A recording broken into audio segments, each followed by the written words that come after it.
Hey, everybody. Welcome to Arbitrary and Capricious, a podcast that has not been indicted by the Mueller investigation. I'm your host, Jay. And I'm your other host, Aaron. Let's get arbitrary. And Capricious. Well, how you been, Aaron? I'm doing pretty good. I had to go to the doctor today and get like an annual checkup. So I'm adulting, taking care of business. Oh, well, I'm proud of you. Yeah, thank you. They asked me, like, when was the last time you had a tetanus shot? And I was like, when I was 8 and stepped on a rusty nail? And they're like, you're due for another one. I was like, okay, I guess so. I haven't kind of had a pretty good record since then, not stepping on rusty things, but whatever. Oof. Well, this might be a dumb question, but let's say you get the tetanus shot and then you step on a rusty nail. You're just going to have to get another tetanus shot, right? No, this is good for 10 years. Oh, okay. Well, I can step on nails for 10 years and I should be good. There you go. Well, hey, everybody, public service announcement for all you nail steppers out there. Tetanus is your answer. Ooh, I'm not good with needles. That's a thing with me. Yeah, I will say this. I when I was a kid, I definitely was not good with needles. And I got sick back in like May and was just feeling pretty miserable. And I went to the doctor and they gave me like a steroid shot. And like those feelings kind of shot back up. And I was like, well, hold on. The last time you got a shot, you were like 13. So it's been a little time. You're a bigger person. And it wasn't that big a deal. And I got my tetanus shot today, which that's the one that makes all the babies cry. And again, was fine. And they took my blood. It wasn't a big deal. Oh. And I did look away for the initial like stabbing. I can't watch when they do that. But then, like, whenever they were drawing the blood, I was able to watch it no problem. Yeah. And I talked to the lady, and she was like, "Yeah, I'm just gonna take 4 vials of blood from you." I was like, "Leave some, please." Smooth. But yeah, it's a good week. What about you? Oh, busy, man. I had to go to court literally every day last week, and I will be in court literally every day this week. So it's been busy. You see, we only, like, your practice is so different than mine. We only go to court whenever there's, like, something big, you know. Summary judgment, you know, motion to compel, stuff like that. You're in every day. I know a couple of lawyers like that they've just designed their job to be just going to the court all the time. You see, I'm out there in, like, the little dinghy with a massive net trying to pick up all the guppies, while Aaron's out there with, like, the, like, rifle trying to, like, snipe the 1,000-pound tuna. Sniping the 1,000-pound tuna. That is an increasingly difficult task. I think that's a great way of describing it. All right. Well, let's get into it. What do you got to talk about today? Well, even though last week we talked about the Supremes, and I don't want to turn this into a Supreme Court podcast, the Supremes have come down with another decision, which, especially because of how much we've talked about with gerrymandering, I felt like it was important to talk about. So I kind of want to delve into that, the cases, and the ultimate ramifications. And, you know, disclaimer, no, they didn't solve the problem. They kind of punted. But in punting, they have given us some hints on how to do this right. So I definitely want to delve into that. What about you? All right. I want to talk about the... Let's see, what did we call this? Mergers and corporate three-ways. Business mergers and love triangles. Business mergers and love triangles. Thank you, Aaron. I want to talk the AT&T Time Warner takeover. I also want to talk about the future of media and what that means for you. I also want to get into how that's going to affect other mergers. Sprint T-Mobile is one, and the attempted acquisition of Fox by Disney now also being challenged by Comcast. So, and I just generally want to talk about antitrust because I love it. Yeah, I kind of wish I'd been able to take that back in school, but I did not. It's not something you're going to use like hardly ever. Unless you have a podcast. Yeah, unless you have a podcast, but it is a fascinating area of law. And I love Teddy Roosevelt, the trust buster. So TR. He's got my favorite quote all time, like from a politician, which is, "It's easy to lead hearts and minds when you have them by the balls." Like, what a great quote. That's a good one. That's a good one. Well, before we get into those topics, you got any old news? Well, we did our last podcast the day before the Korean summit, or the North Korean summit. And so I feel like we probably need to touch on that. So I guess what were your initial thoughts about Um, the meeting of two dictators, as Fox News put it. I think I could categorize my thoughts pretty clearly as what just happened.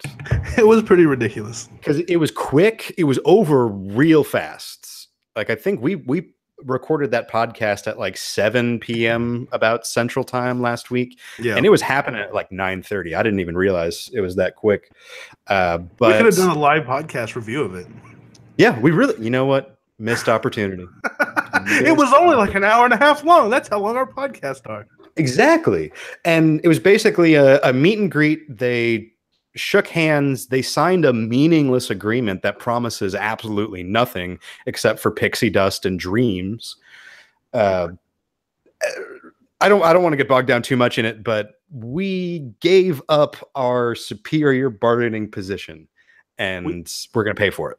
We also ended our our military exercises with the South Koreans in the region, yes, which North Korea has been bitching about for like 20 years. And just putting aside whether or not that is actually a good thing or not, this was a surprise to South Korea. This was a surprise to Japan. This was a surprise to our own Pentagon. But not to China, surprisingly. Right. I don't know, man. Also, what I've read is the generals are saying stopping those exercises means pulling the troops out, because if they're not going to train, what are they doing there? Like, having them there and not trained is more dangerous than not having them there. That's a good point. I hadn't even thought about that. So Trump is, well, the good thing is, number one, non-binding. So it's not like Trump can not go back on his word. Also, it's not like he upholds treaties very well anyways. Hello, Iran deal. NAFTA. Gosh. Basic human rights. Well, since we've touched on the Trump, I guess we should kind of parlay this into the Trump date, which is a new segment that we've added to the show where I go through a bullet points of terrible things Trump has done this week. So first on the Trump date is the New York Attorney General has sued the Trump Foundation, alleging that the organization has broken numerous laws governing charitable organizations. Jay, I think you mentioned off the air something about this. Like, what do you know exactly what the charge was? You know, I apologize. I just read the headline. I saw that they've been accused of self-dealing, but I don't know the details. I mean, generally, whenever you have a charitable organization, if you're self-dealing or profiting off of it, and you're a non-profit, like, that's bad. So I think we can kind of read in between the lines there. Additionally, Trump blamed the Democrats for the immigration separation quagmire that's going on down on the border. Now, this is funny because this all stems from it's not an executive order, but a directive from Jeff Sessions creating what they call the zero tolerance policy on immigration. So essentially, if you're not coming here legally, zero tolerance, we're going to pursue the maximum amount of punishment we can under law. Now, illegal immigration is a misdemeanor, and typically the way that previous administrations has done this is they would just take the people and send them to processing for deportation. It was a little messy process, but it generally just the family stayed together and they were deported. Because they're prosecuting them and bringing criminal charges, that's why they're separating the kids, because they're putting them in jail instead of putting them in processing to be deported. So they're actually keeping them here longer so they can charge them with a crime, so they can be tough on immigration, and then they're going to deport them. This also seems like a huge waste of resources, but ridiculous at the same time. So clearly not the Democrats. Clearly Jeff Sessions, clearly Trump. So just another lie we can add to the list. Right, because this only started like 2 months ago, right? No, well, the directive was, I think that actually, no, they found notes from like a week after the inauguration where it detailed exactly this plan. I think that this has been happening since earlier this year, like February. Yeah, right. Like, but it hasn't come to oh my God, this is happening until just like the last few weeks. Yeah, because I mean, like, we haven't been putting children in cages since the inauguration. It's been sooner than that. No, yes, it was like February or March that this started. Yeah, so it just seems pretty ridiculous to even try to claim that this could be a Democrat move. Since 2016, the presidency and both houses of Congress have been Republican. So how it just seems so asinine to try to pin that on the Democrats. It's insane. It's insanity. He can't take credit for anything other than good things. Like he can't take responsibility. That's what I should say. Inability to take responsibility. Sure. Well, that's good. That's a T-shirt right there. Well, okay. First, I want to say that obviously this policy is a horrible idea that's going to scar these children for the rest of their lives. It's making us look like fools in the international community. It's causing people to draw comparisons with interning the Japanese during World War II and with the Nazis themselves. This is not something we should be doing. However, I completely agree. I want to try and play devil's advocate really quickly and tie it back to something we talked about last week. Do it. So last week you were arguing that the executive has the duty to faithfully execute the laws. Yes. Well, in this case here, hasn't it always been a crime to cross the border? And couldn't it be said that they're just faithfully executing the law? You could make that argument, except for they've made a mistake if you're going to make that argument. And that is, it is not illegal to come across the border if you're seeking asylum. They are doing this to asylum seekers as well as illegal immigrants. Furthermore, this is where your prosecutorial discretion comes in. They are choosing to prosecute them under the criminal portion as opposed to the civil portion. They have the discretion there to do it the way that would be cheaper and just get them out. The way that Obama and the prior administrations were using their discretion is they only use the criminal part whenever somebody had committed a crime here. So if you were a murderer and an illegal immigrant, you got charged the full extent of the law for everything that we could charge you with. Okay?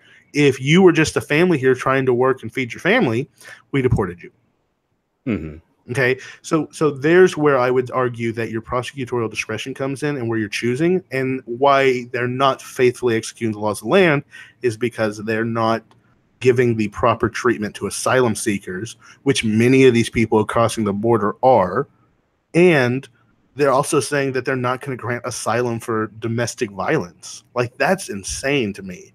So all these women who are coming across the border because their husbands are beating them or whatever, them and their kids have to go back to that situation.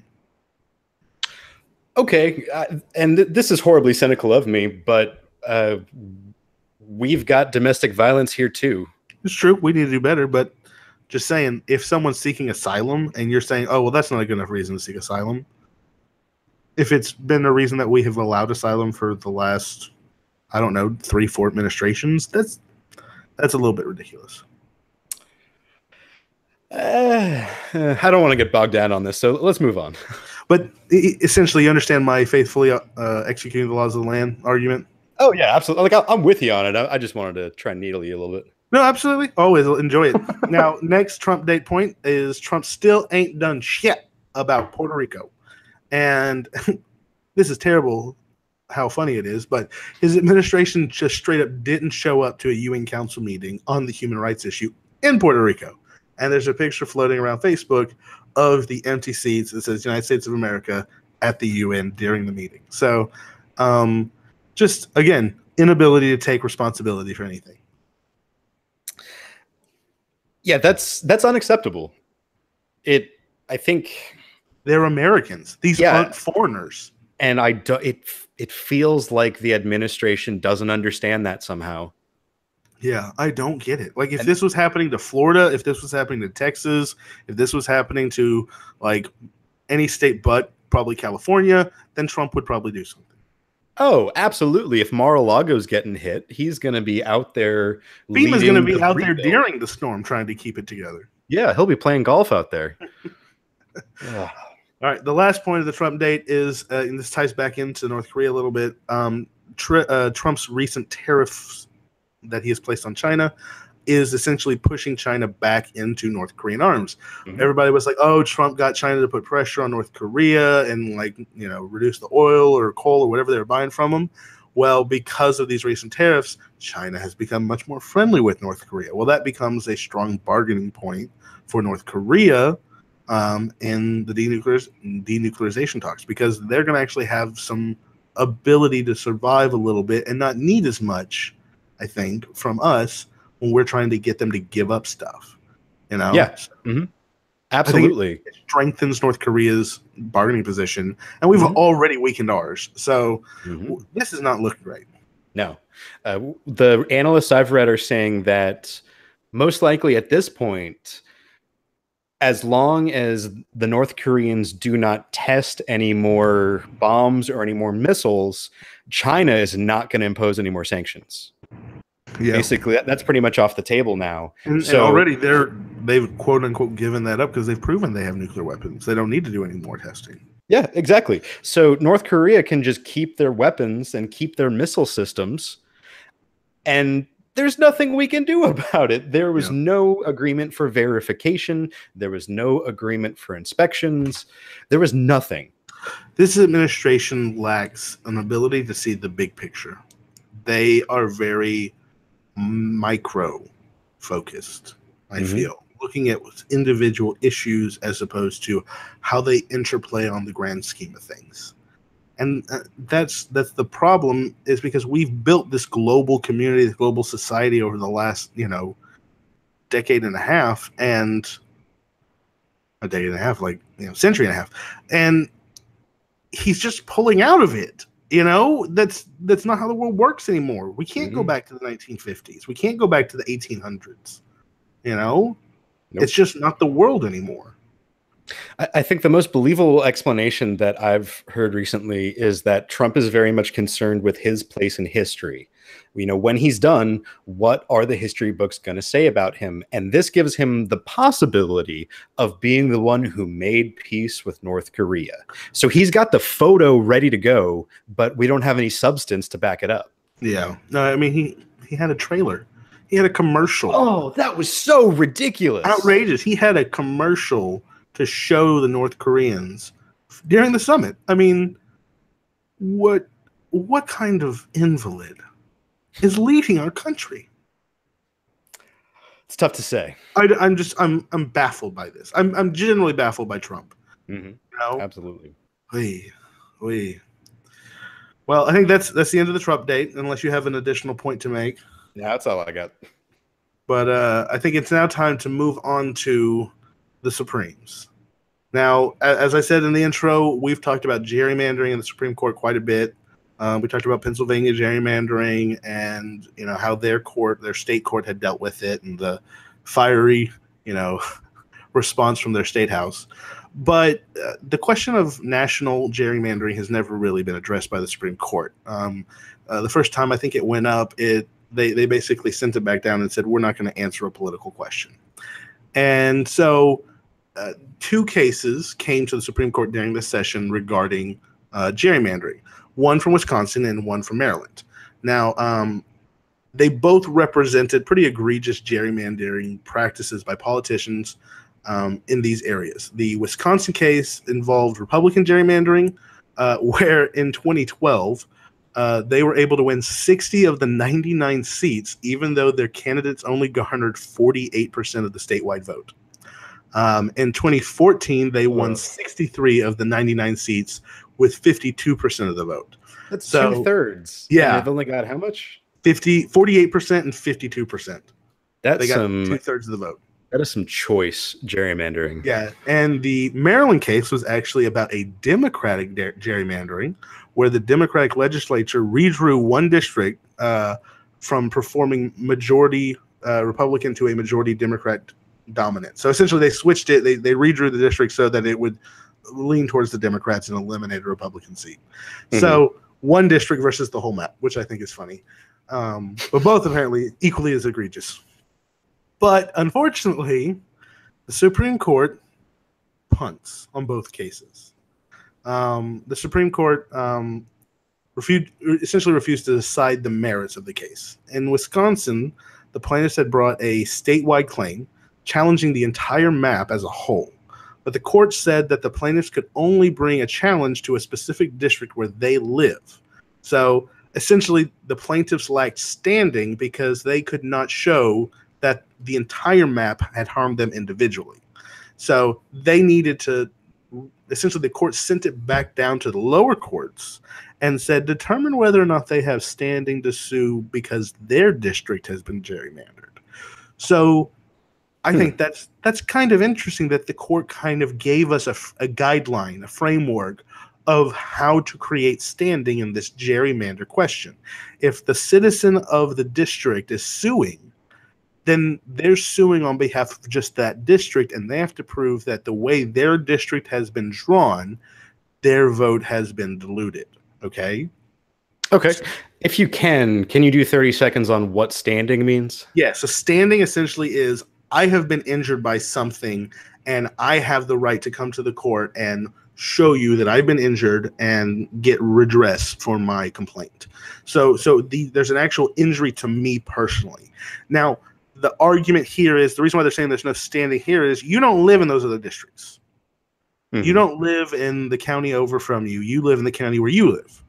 And so the only way that you could be injured by the map essentially is by your district diluting your vote. And so they've narrowed kind of the question in that case. Okay? Mm-hmm. Now, in the Maryland case, the plaintiffs challenged only a specific map, so they had standing, but the court rejected their request for temporary ruling, which is a preliminary injunction, that would require redrawing of the map before the 2018 midterm elections.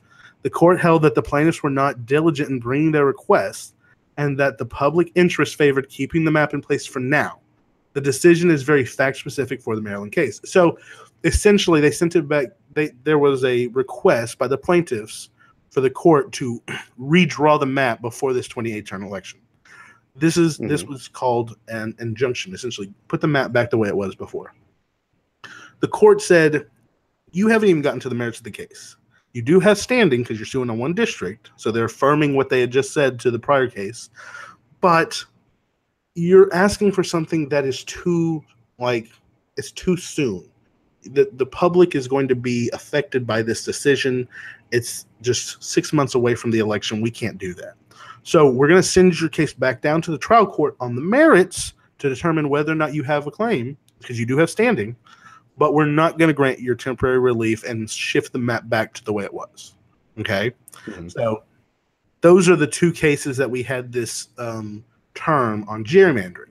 But it shows that the court is at least, getting ready to answer the question, essentially, the ultimate question on gerrymandering. Mm-hmm. It's kind of nervous and kind of exciting at the same time.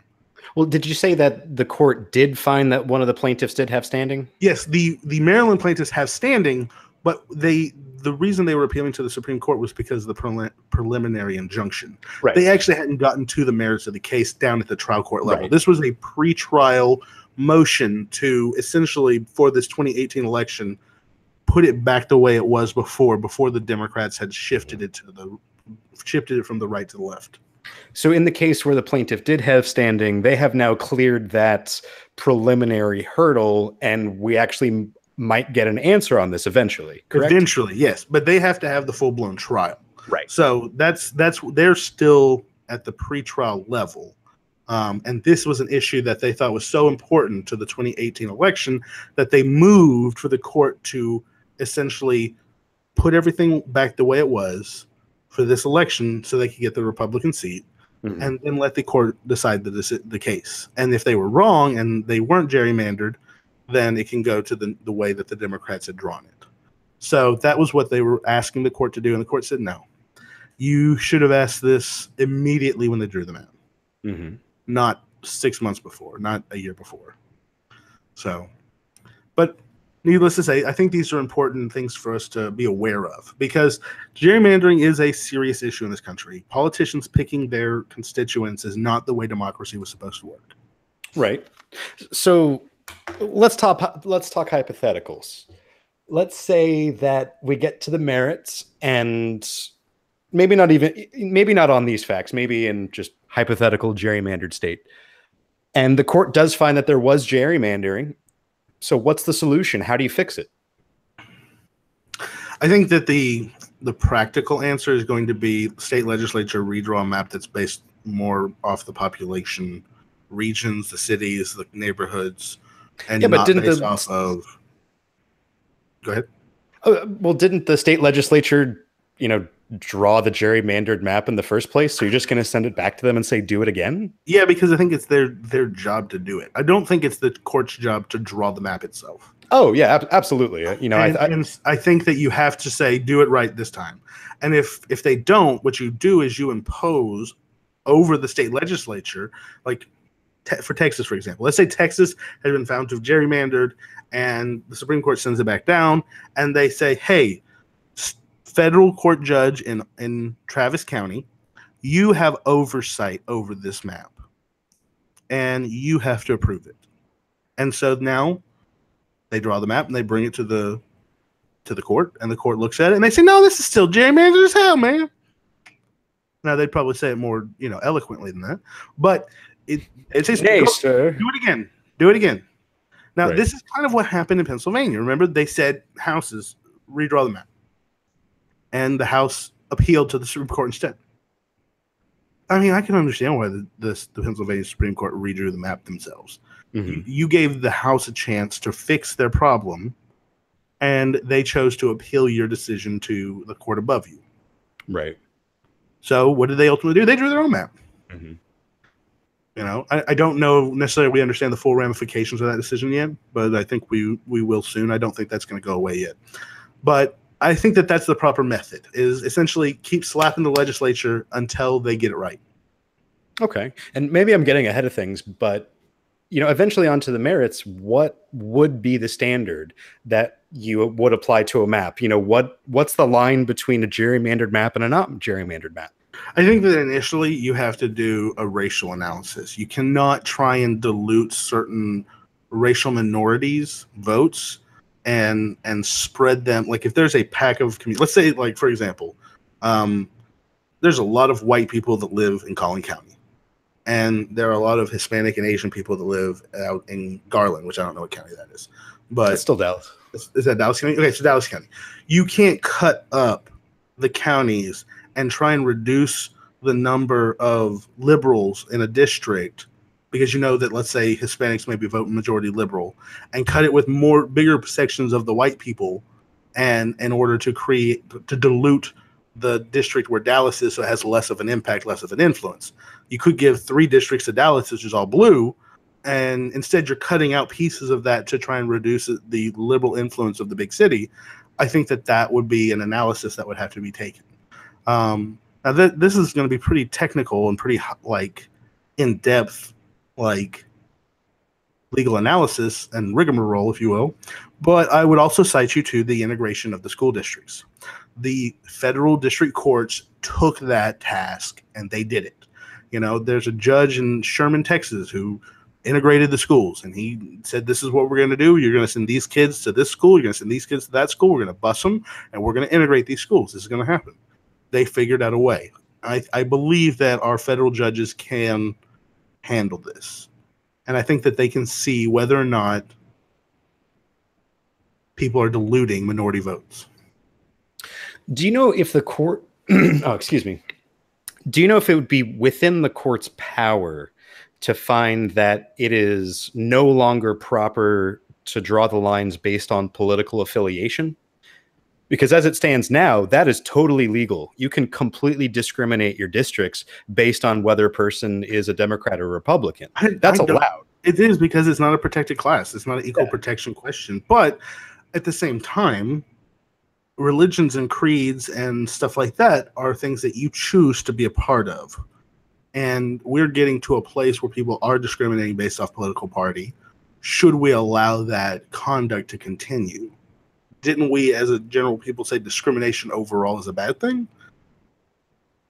I guess what I'm asking is, can the court single-handedly decide that political affiliation is a protected class, or is that something that Congress is going to have to do? I think Congress... That's an interesting question. I think the court has the authority to interpret that under the 14th Amendment,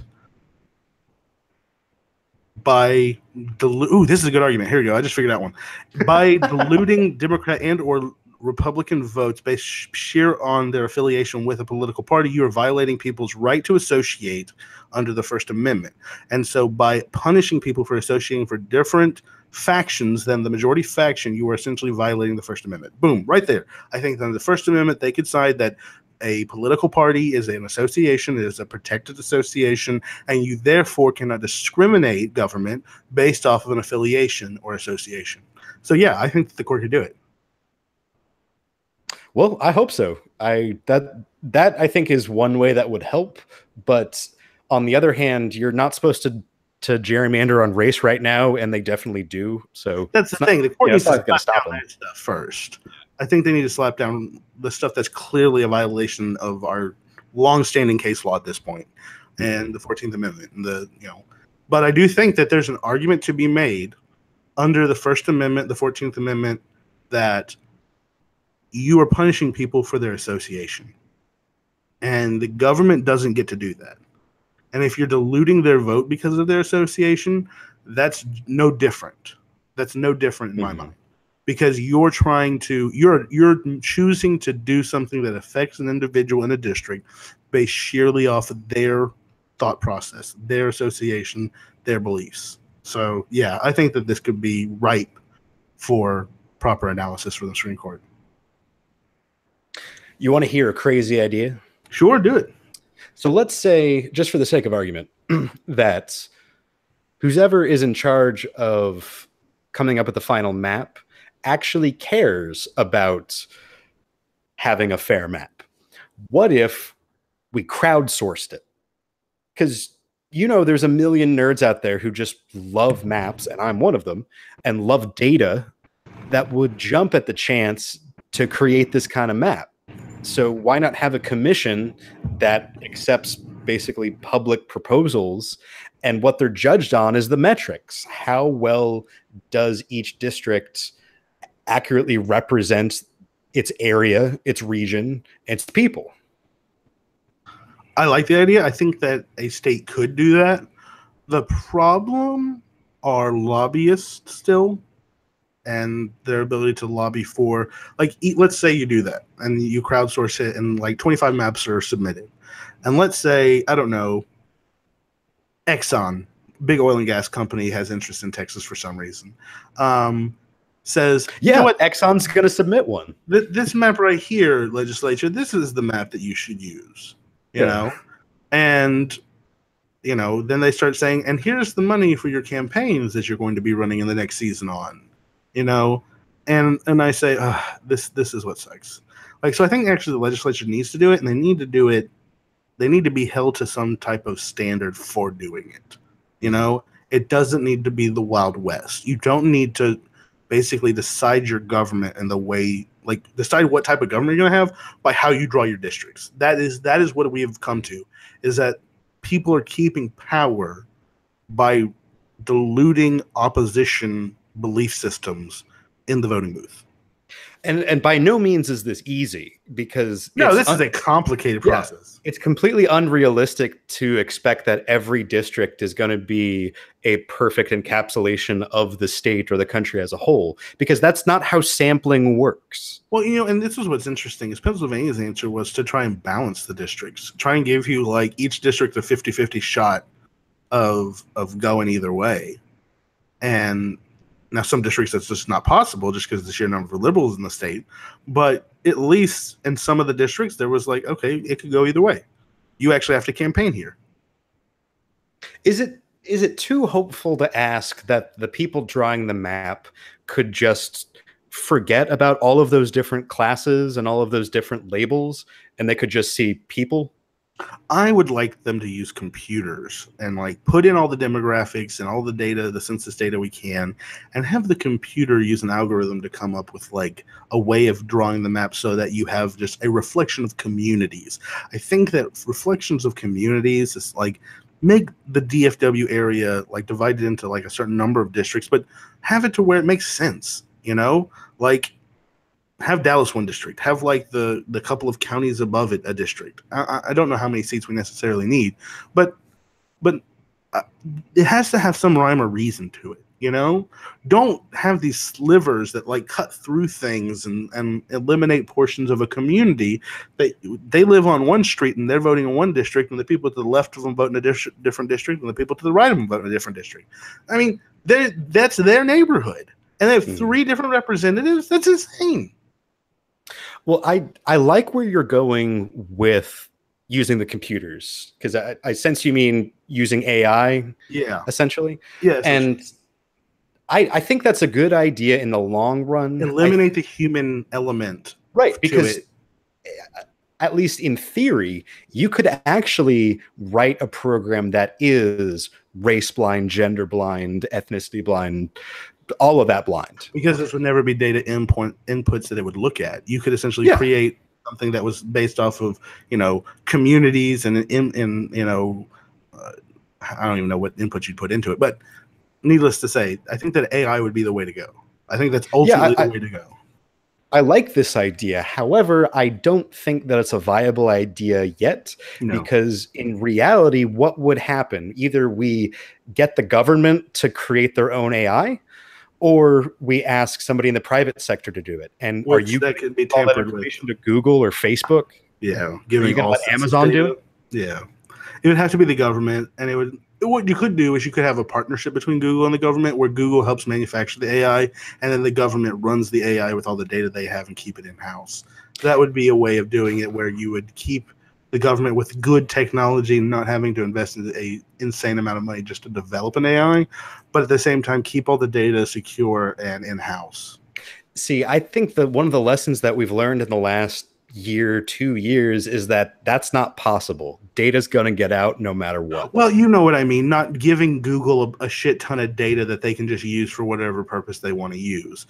If they just essentially independent contract the AI and hand it over to the, I don't know, whatever, the state board of drawing congressional maps, and they the election commission, whatever, you put all the information into it and they run it and they draw the map. I think that would be the way of doing it, and then making sure that Google never got the data back. Now, I agree with you, things leak, but just handing things over, we don't have to be stupid. That's true. If you could create a one-way system like that, where the Amazon provides the software and the election commission provides the data and actually does the crunching, that could work. Maybe that's a little optimistic of us, but we'll see. I mean, this is the point of America. It's the great experiments, the 50 experiments. We are little laboratories of democracy. We can try different things. Like, that's the beauty of America. It doesn't have to be all homogenized, but someone's got to do this first step. Someone's got to be like, we're going to do it. We're going to have an AI do it, and we're going to partner with Google. California, I'm looking at you. You're already doing weird primary shit. Let's get this thing going. Well, you want to just real fast talk laboratory democracy. Do you remember a few weeks ago we talked about single transferable vote? Yes. That actually has been introduced in Maine. Wow. Yeah. For their statewide elections, I think they're gonna elect their governor this way. Wow. Also, just sidebar with that shit crazy state stuff. The proposal to divide California into 3 distinct states has made it onto the ballot for November. Right.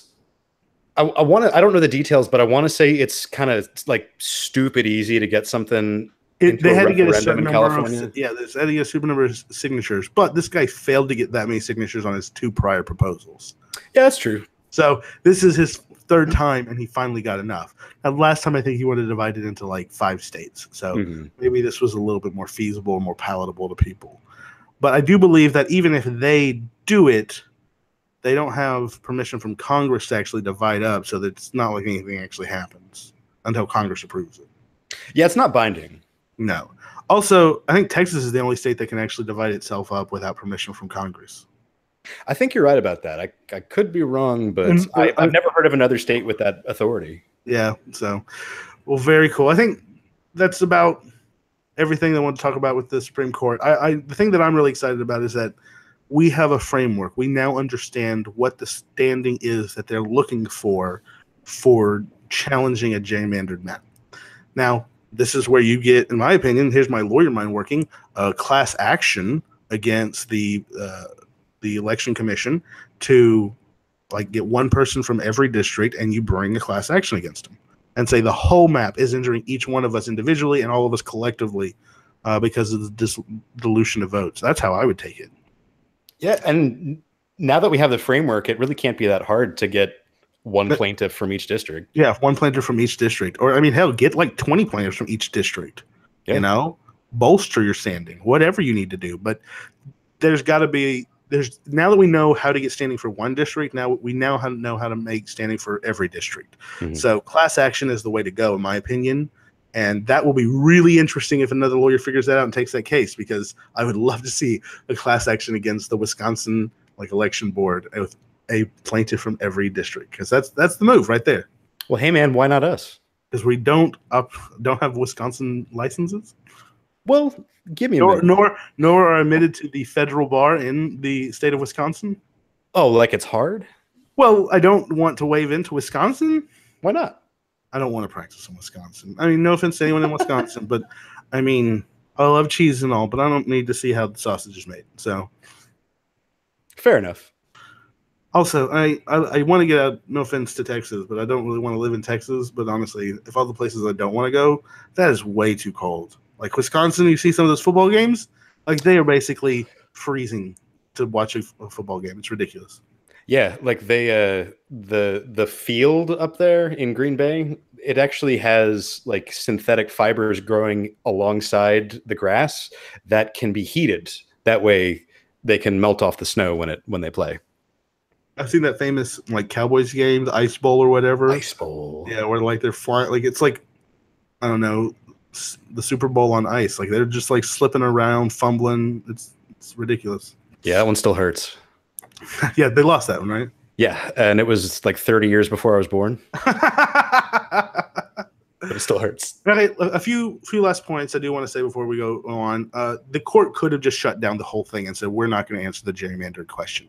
So the fact that they did give us the standing framework is important, because that means they're at least entertaining the possibility of answering the ultimate question. Mm-hmm. Like I said at the beginning, the first time they came across this question, they said it's political, we're not going to answer it. Let's see here. This also doesn't prevent the states from fixing their own gerrymandering. Like if the state recognizes that there's a gerrymandering issue and they want to change it, they can fix those issues. Or if the state court, like in Pennsylvania, wants to fix the gerrymandering issue because of their constitution, they can address it. So this kind of keeps some stuff still open for the states to fix on their end.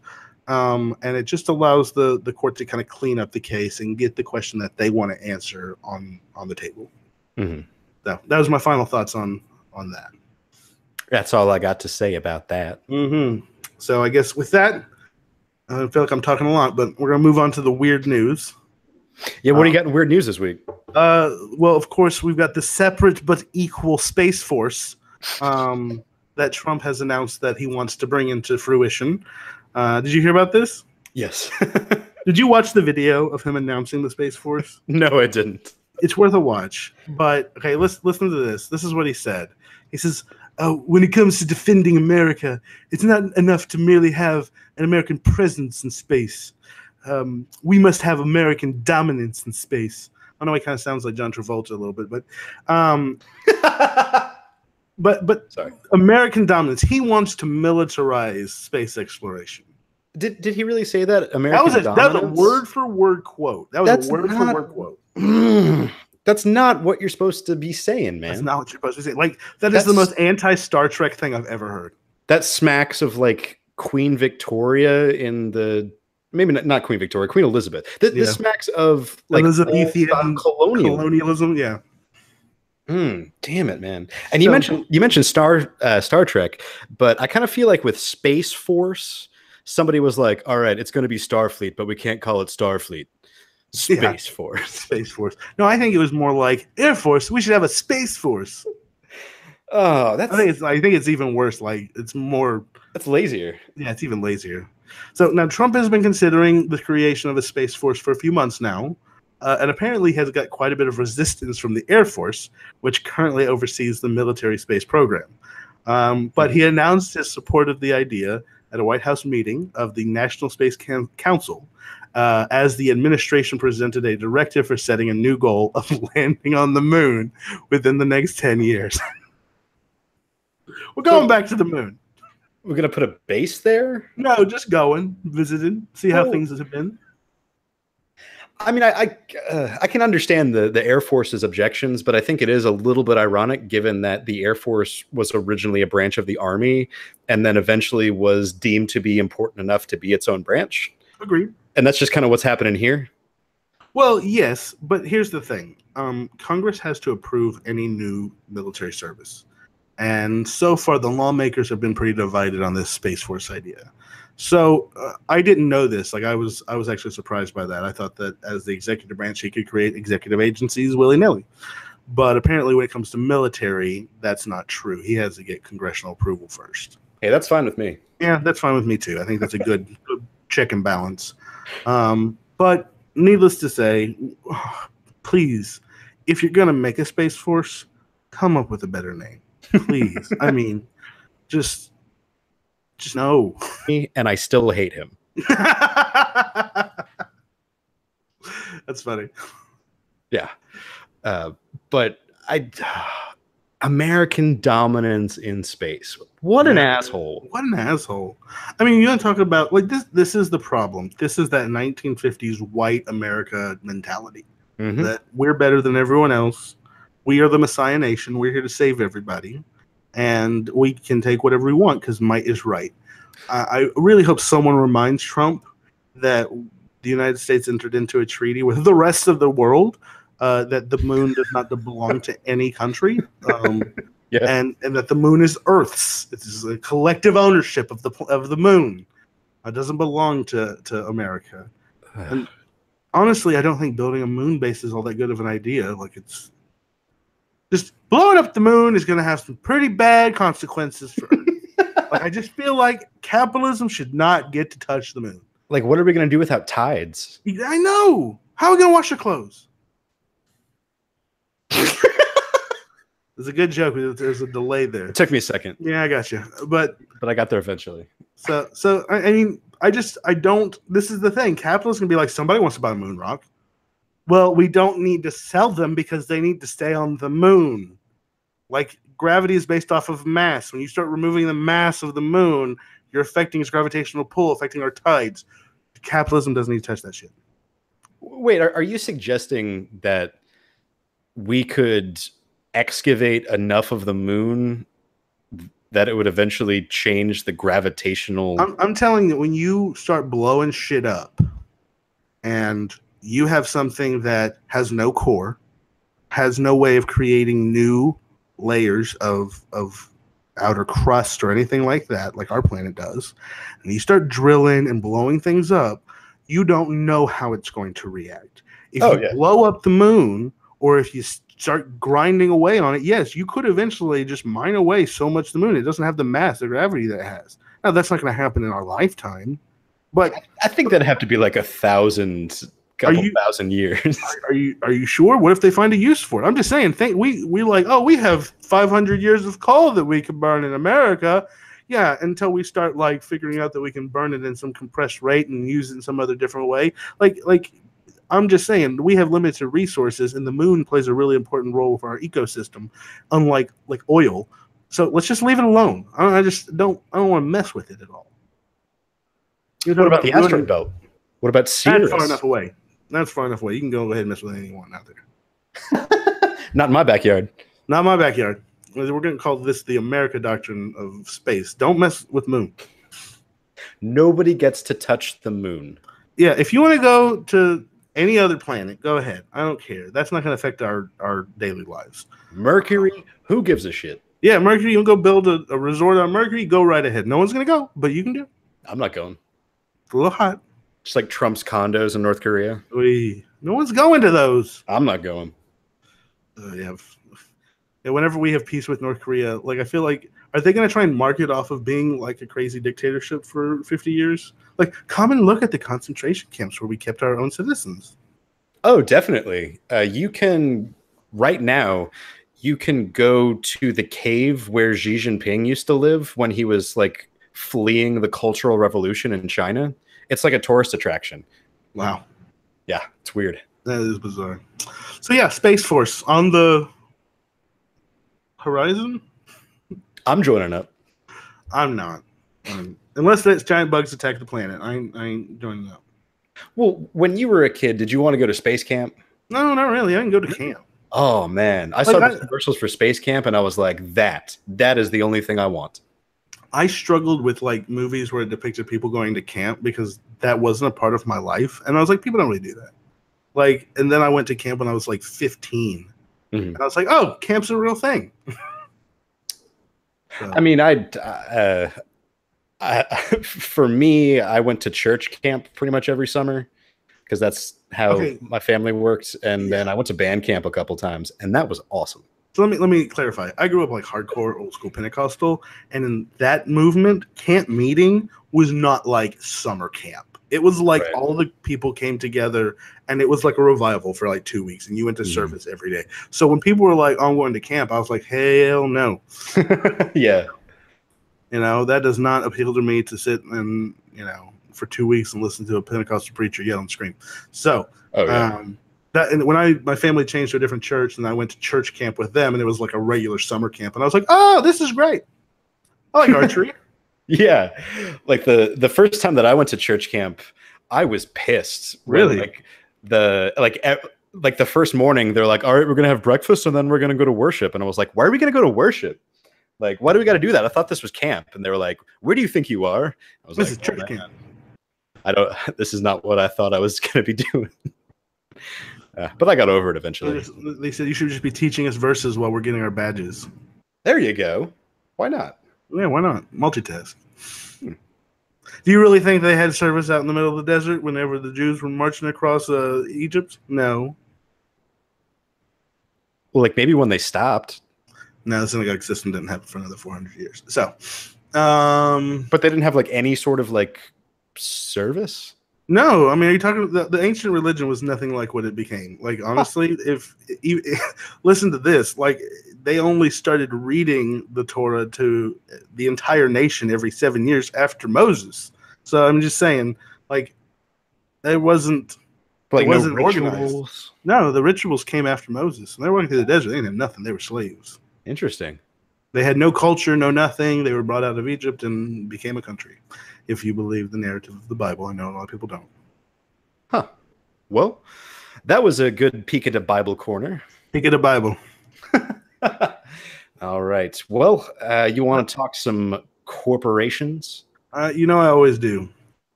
That's the answer I was looking for. So this week, a federal district judge has ruled that AT&T's acquisition of Time Warner does not violate antitrust law. So this was a trial court level decision. So this wasn't a circuit. I can't even talk today. This wasn't an appeal court. This wasn't the Supreme Court. We're just the trial court level. So the Justice Department may still appeal. So had the Justice Department determined that yes, it did affect trade and therefore you couldn't do it? Was that the initial determination by the DOJ? You know what? I don't even know that. Well, I mean, if they're appealing something, I would assume that it goes against them. But I will say this, just so people understand why this is even going on. Jay, why does the DOJ even get to say anything about this? Antitrust law. So antitrust law, again, this is my favorite area of law. It's basically it's actually been expanded quite a bit, but it's these statutes that say, hey, companies, you can't merge into one giant company so that you have so much market power that you can operate as a monopoly and affect other companies' ability to make money. Or, hey, you 12 companies, you can't come together and, essentially conspire to fix prices or work together to affect real competition in the market. So this is like Section A. And under the Hart-Scott-Rodino Act, which was an expansion of that, the FTC, Federal Trade Commission, and the Department of Justice have the ability to review certain proposals of large-sized companies. So as long as the deal wouldn't substantially lessen competition, they approve it. And so I would gather that because it went to the trial court, the federal court, then that means that the DOJ had determined they would lessen competition, and because that's an agency determination, they appealed that to the trial court level, because that's the way agency law works, is that if the agency makes a determination, your appeal is to the federal trial court. Mm-hmm. So that's kind of the framework we're dealing with. So you said that the trial court has determined that no, it doesn't substantially lessen competition. Right. The Department of Justice was arguing that if this went through, AT&T could withhold the content from the Time Warner properties as a bargaining chip in order to extort higher licensing fees out of its competitors. Interesting. So let me flesh out what that means. So AT&T is not only the mobile phone service provider, they're also the second biggest cable TV provider in the country. Time Warner, prior to this merger, was the third largest entertainment company behind Disney and Comcast. Some of Time Warner's properties included HBO, CNN, TBS, the CW.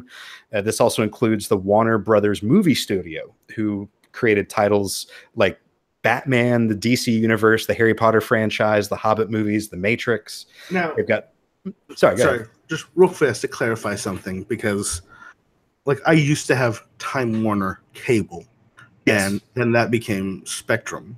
So the Time Warner that you're talking about, is that Spectrum, or is that just the entertainment, like the Warner Brothers Studios branch that still exists? So not anymore. So they were the same company up until 2009, and that's when Time Warner spun off the cable business as its own. So they separated the operations, where the Time Warner that we're talking about here is just those entertainment properties.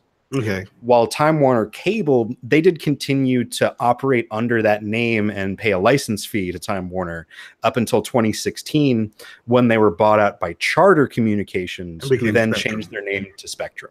Okay, that I was confused by that, because when we first started talking about this, I was thinking that AT&T was buying another cable networking company. I was like, oh my God, they're going to be massive. Yeah, because they've already bought DirecTV. Yeah. But no, they're separate companies. This is not the other. So this is a vertical integration, not a horizontal integration. Correct. Ah, interesting. And what Time Warner and AT&T are arguing is that they are facing a completely different media landscape from what's been in the past. And they're kind of right, because what their argument is that Netflix has changed everything. Netflix produces and distributes its own content, which is not something we've really ever had before. It's like all the levels of the industry have been integrated into one company. Right, but I think the failure in this argument is that it's missing a link in the chain that AT&T fills, in that Netflix is not an internet service provider. AT&T is. You're right. I mean, I agree. They don't have that reach and that ability. Like they're still bending at the will of the ISPs. Mm-hmm. So that's interesting. And now that we've lost net neutrality, they're going to have the ability to start messing with how people pay for what and charging you extra, and possibly charging you a lot extra for HBO, CNN. Yeah, this is interesting, because I didn't really know what to think about this at first, but especially because of the demise of national net neutrality. You have to remember some of the states are already enacting their own state-specific net neutrality. But this is concerning, because they're preparing for the future. You know, at some point, Verizon's going to buy Netflix, because they're going to say, AT&T bought Time Warner, guys. We need to have our own entertainment branch. I'm glad you mentioned that. Rumor has it that Verizon is in talks to buy CBS. Interesting. That's big too. Mm-hmm. Because when you look over the landscape, Comcast already owns CBS. I'm sorry, not CBS, NBC, and they've owned them for what, 10 years now? Yeah, something like that. That's what 30 Rock was making fun of when they got bought by Cabletown with a K. Well, why wouldn't AT&T cite to the Comcast, or maybe they did? Like, they're saying, "Hey, look, Comcast is doing it. We should be able to do it too." I'm sure they did. And as you pointed out earlier, Time Warner already had basically this vertical integration just on a smaller scale. Yeah. And we didn't have any problem with it in 2009. No. I am generally wary of big companies becoming bigger, but I don't know that. I'd have to see the analysis of what the Department of Justice is arguing, and I'm surprised the Department of Justice is arguing anything. But many are saying it's politically motivated because of the negative press against Trump on CNN. Oh, interesting. Didn't think about that. But this does follow a general trend of less antitrust enforcement, and this actually goes back far before Trump. From 1970 to 1999, the DOJ averaged 16 antitrust challenges per year. 16. From 2000 to 2014, that fell below 3. Yeah, we need a trust buster. We need a second Teddy Roosevelt to rise up and get. I mean, we are turning into the thing that Adam Smith, the guy who basically came up with the theory of capitalism, warned against.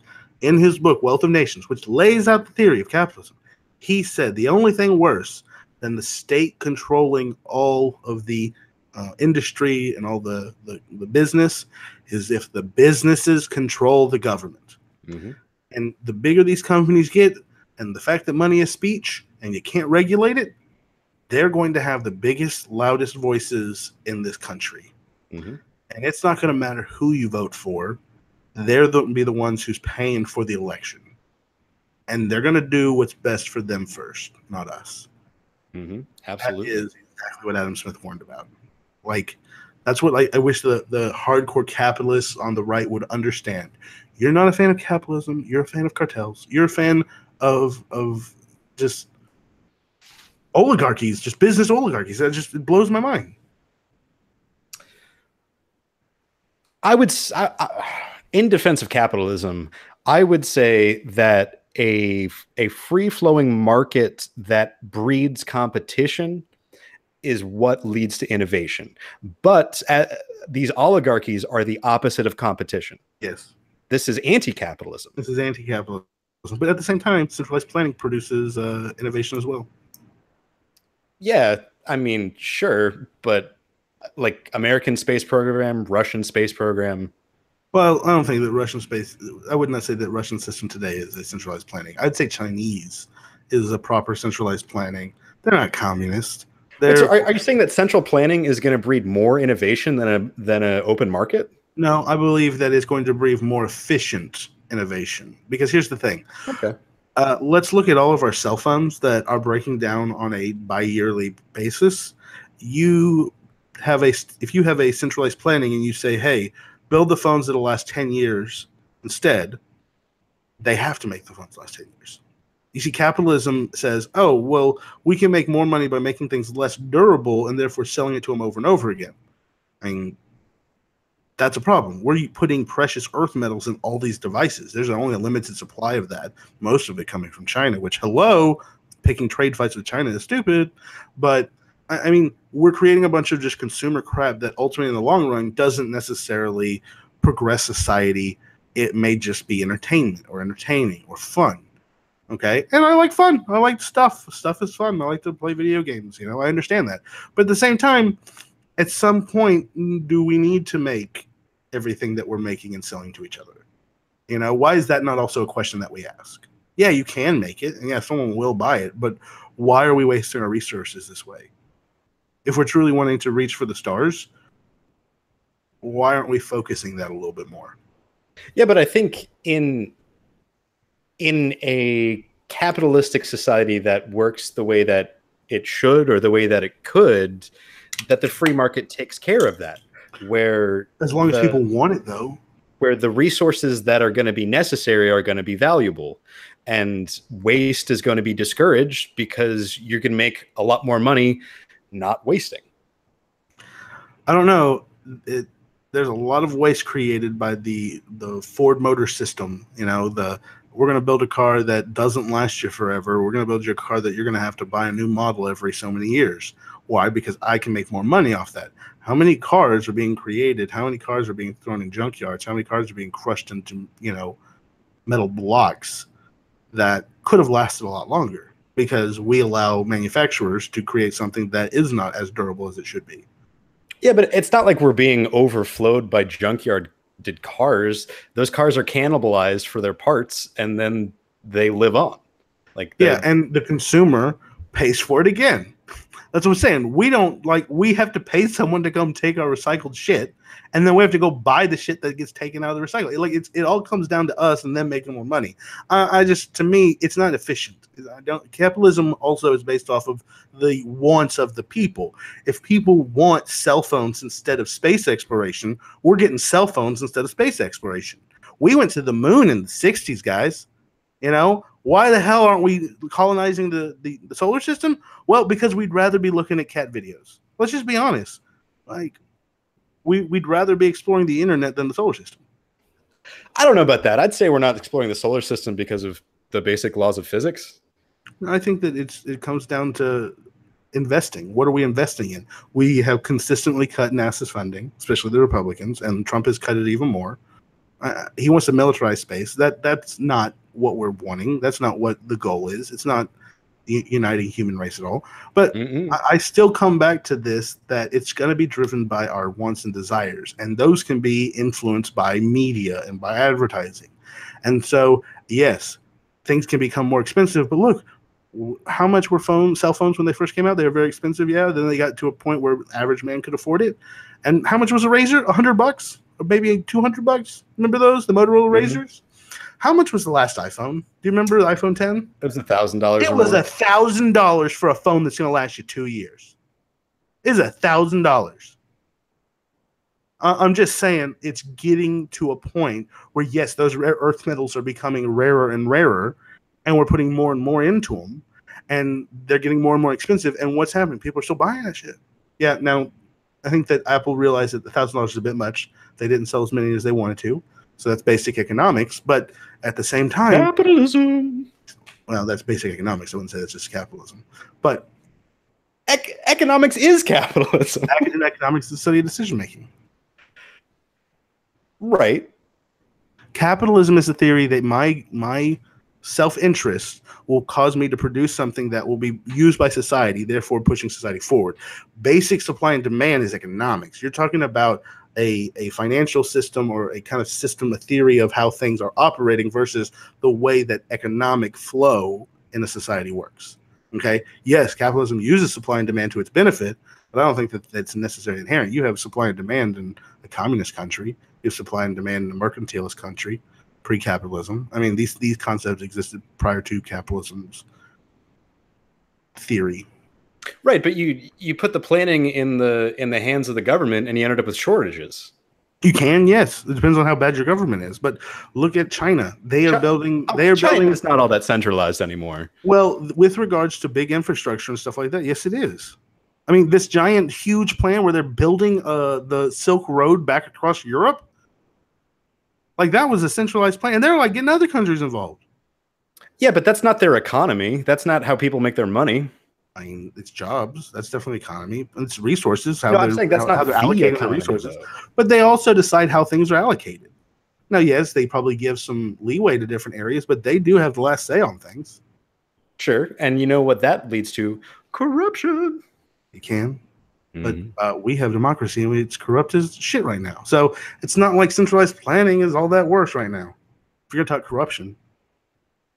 Yeah, I guess the difference between capitalism and central planning is that the person stealing from you in the capitalist country has convinced you that you should give him his money, while the centralized planning one just takes it. Yeah, it's true. One involves a little bit more theater. That's true. Well, you want to talk some other mergers that this is going to implicate? Absolutely.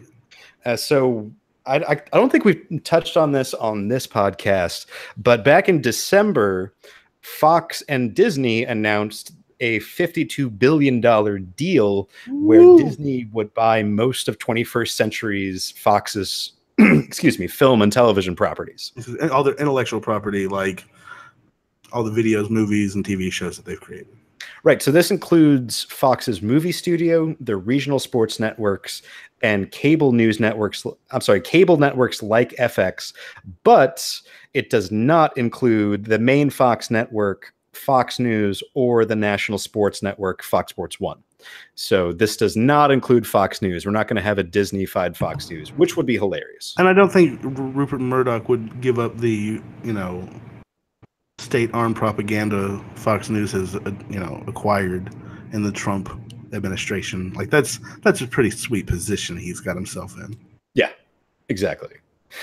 This, however, has come back into the news within the last couple of weeks because Comcast has offered a competing $65 billion bid for the same basket of properties. So we don't know whether or not this is going to set off a bidding war yet, but it's $13 billion more. Well, as of today, I actually read an article today that said that it's now kind of in the waters that Disney is about to make a counter offer. Bidding war. Bidding war is beginning, which, I mean, that couldn't be a better position for Rupert Murdoch to be in. He is being courted by two lovely ladies. So it's he's sitting pretty happy. He's gonna make some serious money. So why does this matter? Well, I don't know about you, but I'm a big fan of Hulu just as a thing because I like television. Yep. And what Hulu is a joint venture between the big TV networks here in the United States. Yeah. That's kind of a big difference between Hulu and Netflix is that Netflix is everywhere. Yeah. Hulu is just in the US because it's a joint venture between Disney, Comcast, 21st Century Fox, who all own 30% shares. Mm-hmm. And then Turner owns the remaining 10. Well, Turner is actually owned by Time Warner, who is now owned by AT&T. Yes, the AT&T owns that percent, or is going to own that percent. Right. So that part doesn't really matter here. But if Disney gets Fox, then they're going to own 60% of Hulu, right? Exactly. Same thing with Comcast.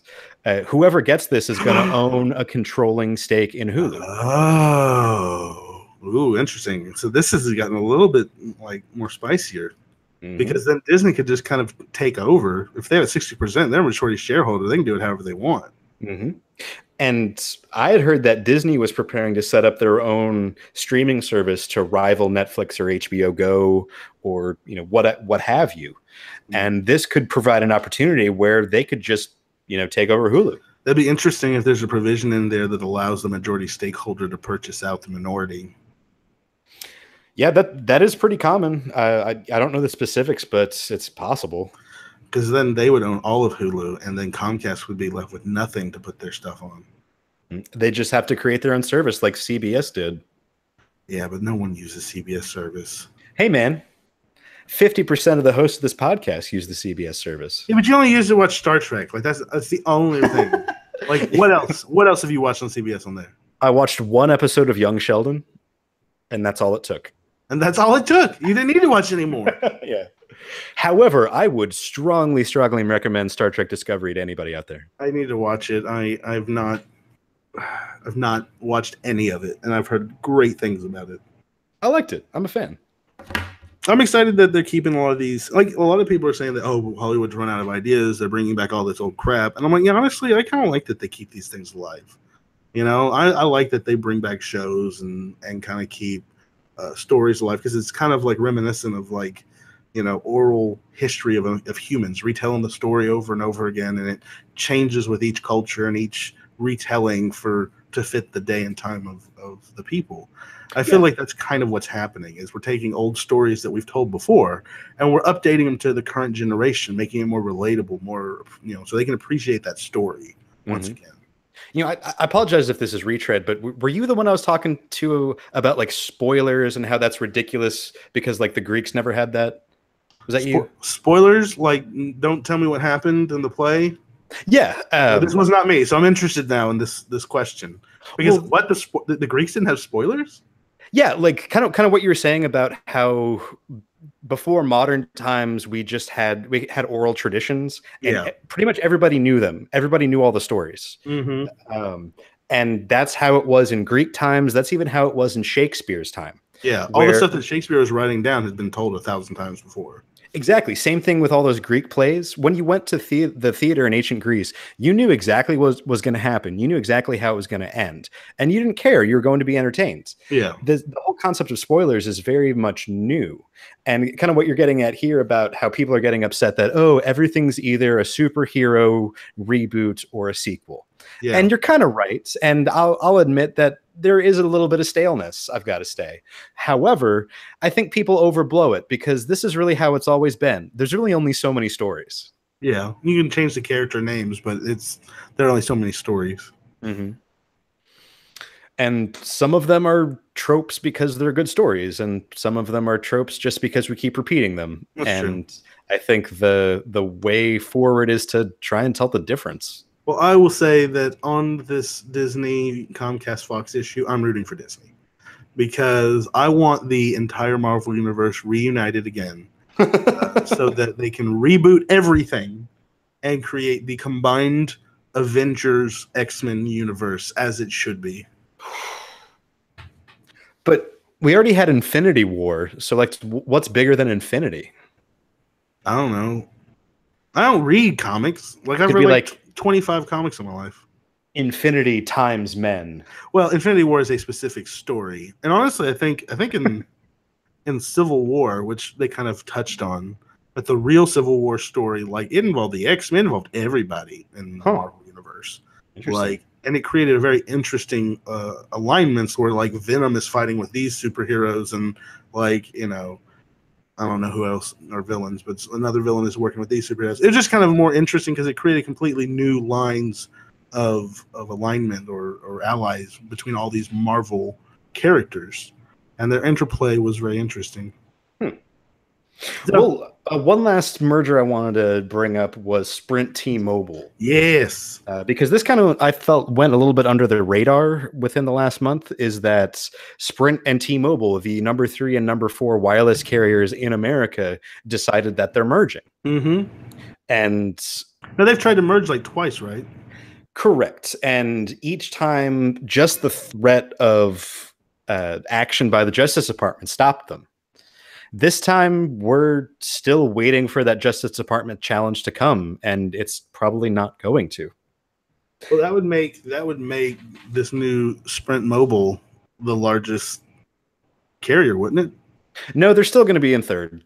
Really? Merging 3 and 4 together puts them in 3? Yeah, the market share for AT&T and Verizon is at something like 70%. Ooh, like they are behemoths, and the other two are really just minnows. I love T-Mobile. I've had T-Mobile now for, I don't know, 4 years. And I had Sprint before and it was awful. I switched to T-Mobile and it was fantastic. So I have no complaints. Now, it doesn't work great in the middle of nowhere, which AT&T does for some reason. But outside of that, don't have many problems. Now, the arguments for the merger here are first that the combination of T-Mobile and Sprint's spectrums, basically the part of the EM band that they're able to operate in, is going to allow them to build a much better and a much cheaper 5G network than they would have been able to build separately. That's good. That's good for me. Yeah, and that, I think, talking about 5G, I personally think that it's really not such a bad idea to think about having a nationalized 5G network that we could sell capacity on wholesale to these operators, basically create the infrastructure and then have the carriers compete for our business over that infrastructure. I see what you're going with, and I don't necessarily agree, mainly because I think that having the system where if AT&T puts in the infrastructure, they are required to essentially lease out use of it to T-Mobile, Verizon, whatever, which prevents the old railroad issue of having 7 railroads in one city for 7 different railroad companies. Mm-hmm. I think that's a good system. It also, as technology innovates, if we build a national 5G network, then what happens in 5 years, or 10 years, whenever that network is now overburdened, and the government now has to tear it all down and build a 6G network? Also, Also, my understanding from our good buddy Eric is that 4G, 5G, 3G, these categories are more like a description of like the speed as opposed to the technology. And so AT&T's 3G network was different than Verizon's 3G network, which was different than T-Mobile's 3G network, which was different than Sprint's 3G network. And so it wasn't like 3G was like this, oh, here's 3G, this is how you do it. It was a speed or a rate at which you had access to data description. So isn't it still kind of like, if you're going to take capitalism theory, isn't it still best for the innovation of this stuff to be done that way? Because that's what you just said in regards to centralized planning. Absolutely, but wouldn't it be more efficient to, rather than having every cell phone company building a tower every block, we just have one tower on each block? Well, we address that by the law that forces them to rent out to their competitors. Sure. But one of the reasons why 5G is going to be more expensive is that in order to achieve those better speeds, the distance between the tower and you has got to be a lot less. So they're going to have to build a lot more towers, and those towers are going to be a lot more expensive.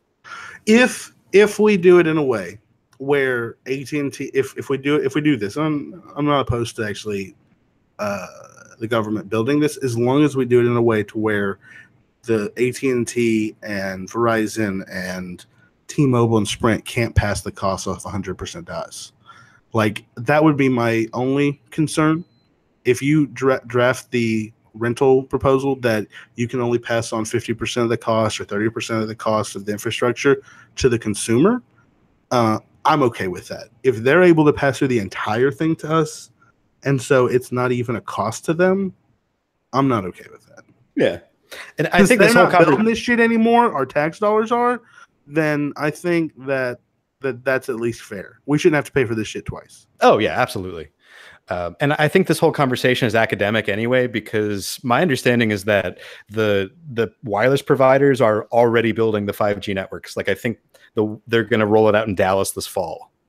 Yeah, I was talking to somebody, and they're like, AT&T's upgrading to gigabit internet all across Dallas in this next season. So, I mean, there's big movement already happening. Again, at some point, though, we do need to solve the landline issue. Like, at some point, it needs to be wireless completely, because that is a really cost-intensive system of burying cables and digging up cables and burying cables and digging up cables. Yeah. You know, apparently we have cables running across the Atlantic Ocean, which we're worried about the Russians tapping into and spying on the internet. There's cables going across all the oceans. That's what I'm saying. Like, at what point do we have to replace those, and how expensive is that? Yeah, that's a good point. Yeah, so, the cable laying, it actually goes back way before a lot of people even realize. Like, I think the first transatlantic cable was laid in like the 1860s. Really? That's amazing. Yeah. To send telegraphs and stuff. Yeah, telegraph.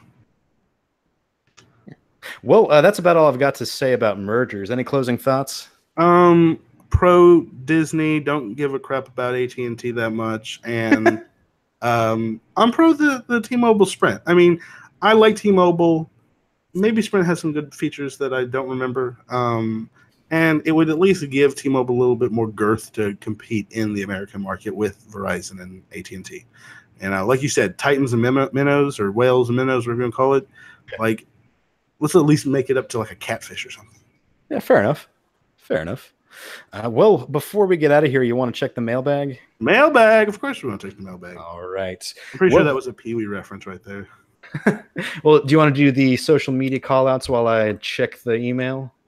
Sure. I don't remember them all off the top of my head, and I don't have them written down, so I'm going to go off of memory.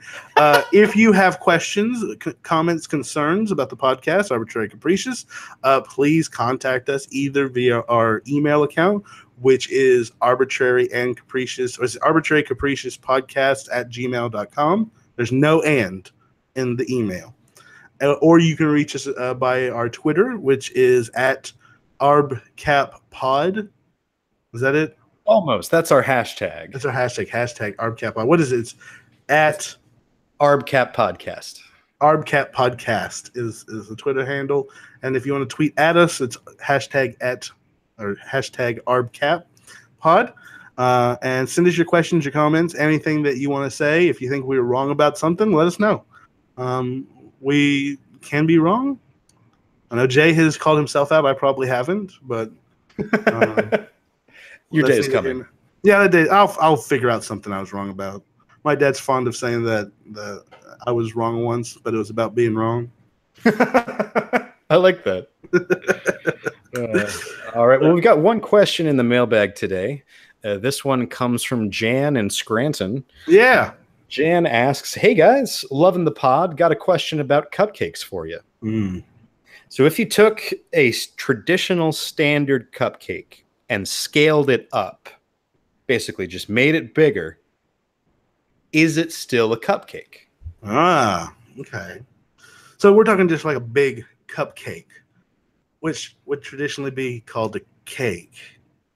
Yeah, but I think what she's getting at is like if you think of a traditional cupcake, that the icing on top is usually quite more substantial than you would on a traditional cake, right? Also, you bake a cupcake in like one of those like muffin tins, you know, where you like pour it into that. And you don't always with the cake. I guess sometimes you do, but they're not that deep. They're like thinner. You know what I mean?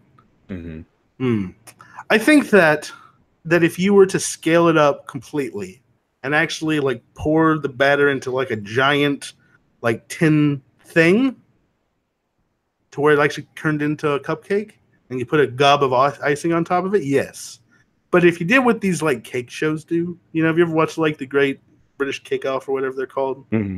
Like they bake layer sheets cake, like layers of the cake, and they like stack it, carve it, and then ice it all over to make it look like something. So if you did that, that would be a cake in the shape of a cupcake. But if you actually did the full thing of making it in the big tin, one piece, it's a giant cupcake. Remains a cupcake. I think we're going to have to bring in our baking expert on this one. Really? Because I want to say, I'm just speculating here, but I think there might be practical reasons for why with the larger cakes they have to do it in layers. Because I bet you if you just scaled up that individual muffin tin to the size of an actual cake, I bet you that you wouldn't be able to make it. That the outside, if you'd have to bake it for too long, or either bake it too hot, and what would happen is the outside would burn before the inside got cooked. Yeah, that would be a practicality. But if you could do it, I think so let's leave that aside for the moment. Well, I think you could do it. I was thinking that the sheets were due to the way we have our ovens designed, and that you can't actually put a giant cupcake in the oven, and that you have to put like sheets of cake in there, and then you could just carve it. But then I started thinking, well, I guess you could build yourself like a giant kennel and put like a custom oven. A custom oven to make this one cupcake. I don't know. I think we'd have to call in an expert. I think we do need to phone a friend on this one. But if it is possible to make that giant cupcake in one piece, it's a cupcake. If it's layered, attached together, it's cake. It's just artistic cake. Are you going to require it to have the what's the word? The doily, the little paper thing? I think the doily is bonus points, but I don't need a doily for it to be a cupcake personally. Now, I'm just saying, I've had enough cupcakes to where, as long as it's in that shape still. I mean, also, I'm a little worried about the bread, like the paper catching on fire if we're cooking it that long. But I don't even know how you cook cupcakes. I thought you cooked it in the doily, little paper thing. Yeah, but I think you do. Wrong. Yeah, that might catch on fire, so maybe you couldn't do that. But if it's still the shape, that mushroom shape, yeah, then I'm giving it cupcake status. Let me run this by you. What is your thoughts on technique for eating cupcakes? So I've seen the fork technique where you kind of like cut it a little bit, like cut a little bit of the top. Cut the top and bottom and eat little portions of it. I've seen the part where you try and eat as much of the cupcake in one bite. Honestly, I'm probably gonna go with the bite. Like I'm gonna try and just get as much icing and cake into one glorious bite and just like melt away in the flavors as I like struggle to breathe through all the cake in my mouth. That's how you eat a cupcake. You just overwhelm yourself. Or at least how I eat a cupcake. Fair enough.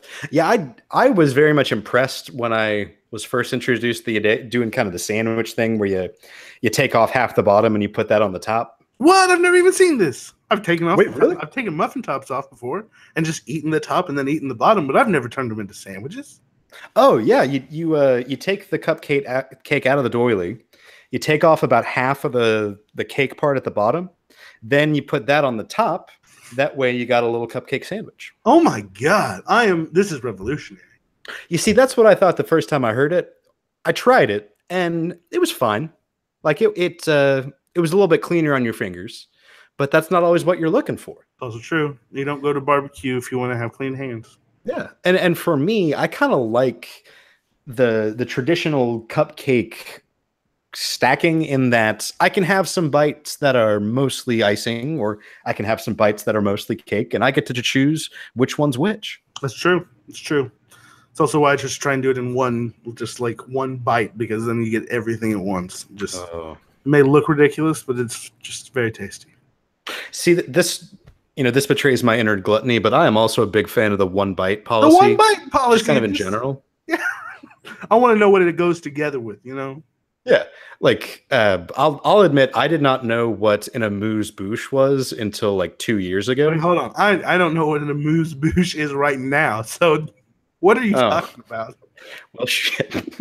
So an amuse-bouche is when you go to usually a fancy restaurant, they'll give you basically one bite that is supposed to be their signature flavor. Like this restaurant in one bite is this, and that's the amuse-bouche. Sometimes it's in a shot glass. I guess usually it's in a shot glass, and you just do it. And it's, it could be whatever that chef is known for. So I feel a little bit better about not having known what this was. I've never even heard of this. I don't go to a barbecue place and give me your amuse-bouche. Like, I feel like people are gonna be like, what? Well, are you familiar with Restaurant Week? Wink, like W-I-N-K, or week? Week, like W-E-E-K. Okay, no, I'm not familiar with either. Oh, well, I don't know what Restaurant Wink is. I do know what Restaurant Twink is, and I will never go back there. Okay, good to know. But Restaurant Week is every year in, I think, August, maybe September. A lot of the restaurants around DFW do a charity thing where they'll do a fixed price menu.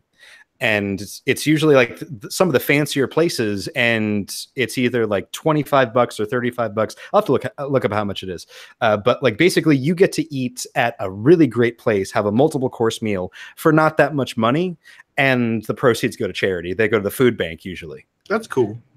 So this is something that I've really enjoyed doing. So you're saying that like at this food week, like you could go in and say, give me your amuse-bouche, and they'll give you your little shot glass, and you're like, I'm not really feeling cilantro today. So you go to the next one. I suppose you could. But I guess I was saying that because the way I was introduced to this was I went during Restaurant Week to a restaurant that was much fancier than I would have ever gone to otherwise. And they set down the amuse-bouche, and I'm like, what the hell is that? And I felt like a big moron. Fun fact, it did not taste all that good. So you save this for later. Like you take a bite of something and you look at the chef and you're like, if this is your amuse-bouche, I'm out of here. You could do better. You can do better. Amuse-bouche, douche. All right. Well, I've got some World Cup games to watch. So what do you say about getting out of here, Aaron? Absolutely. So that is Arbitrary and Capricious, episode 14. Thank you guys for listening. Again, please write in, send us some questions. We'd love to hear from you. But everyone needs to have an arbitrary and capricious week. So salutations and goodbye.